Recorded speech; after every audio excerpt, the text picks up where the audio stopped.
Assalamualaikum warahmatullahi wabarakatuh. Kembali lagi dengan saya Sulaida. Pada kali ini saya akan mempresentasikan tugas saya di bab 2 dengan pengambilan keputusan dalam berbagai kondisi. Definisi kondisi.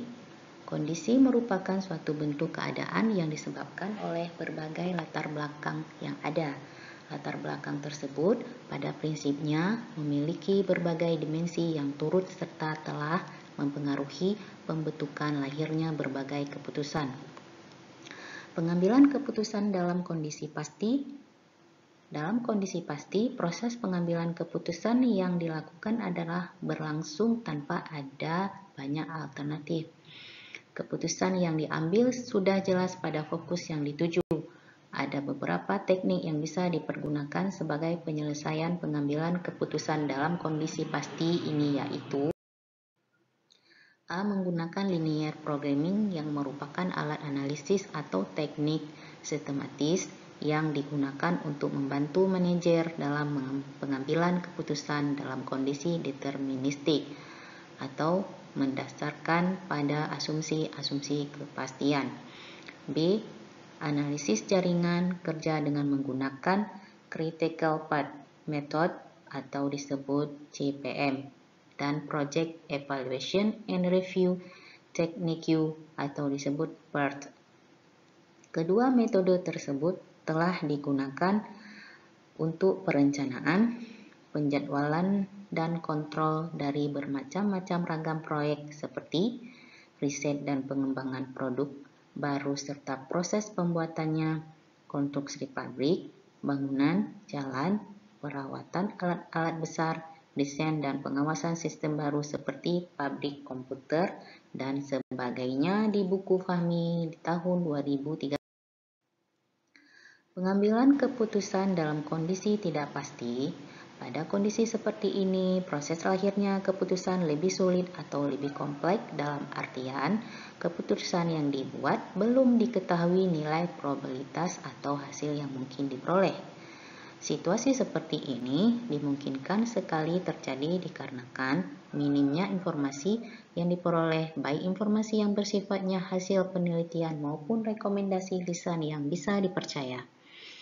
Karena itu, membangun perangkat suatu sistem informasi manajemen yang kredibel merupakan suatu keharusan pada saat ini. Jika tidak, suatu organisasi akan tertinggal, terutama jika ia berkompetensi secara aktif di pasar bebas. Untuk menghindari timbulnya masalah dalam situasi yang tidak pasti, sebaiknya para manajer melakukan riset terlebih dahulu, mencari informasi sebaiknya mungkin dalam mempergunakan beberapa metode pengambilan keputusan yang paling sesuai. Seperti 1. Dipergunakannya metode lapse lens atau proses pengambilan keputusan dengan asumsi bahwa probabilitas terjadinya berbagai kondisi adalah sama. 2. Metode Maximax, proses pengambilan keputusan dengan hanya mengutamakan hasil yang paling optimistik dan mengabaikan sisi lain yang mungkin terjadi.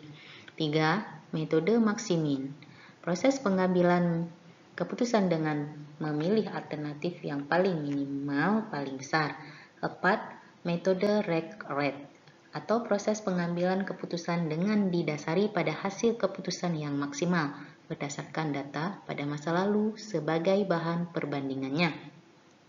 Terakhir, metode realisme atau proses pengambilan keputusan dengan menggabungkan metode Maximax dan Maximin. Pengambilan keputusan dalam kondisi konflik. Pada kondisi konflik, pada pengambilan keputusan yang dilakukan akan menimbulkan dampak yang mungkin saja bisa merugikan salah satu pihak. Dalam keadaan seperti ini, lahirnya keputusan sebelumnya telah diawali oleh keadaan yang saling bertentangan antara satu pihak dengan pihak yang lain. Untuk menyelesaikan masalah di sini biasanya dilakukan pendekatan teori permainan yang dalam dunia bisnis diaplikasikan dalam bentuk tawar-menawar harga, dan hingga realisasinya suatu kontrak atau kesepakatan. Situasi konflik muncul jika terdapat dua kepentingan atau lebih yang harus diambil oleh pengambil keputusan. Suatu pihak mengambil keputusan tidak hanya memikirkan pada tindakannya sendiri, tetapi juga tertarik pada tindakan pesaing. Situasi konflik terjadi karena kepentingan dua pengambil keputusan atau lebih saling bertentangan. Pada analisis keputusan, pengambilan keputusan atau permainan tak hanya tertarik pada apa yang secara individual dilakukan, akan tetapi juga apa yang dilakukan oleh keduanya. Terima kasih atas waktu dan tempat. Saya ucapkan Assalamualaikum warahmatullahi wabarakatuh.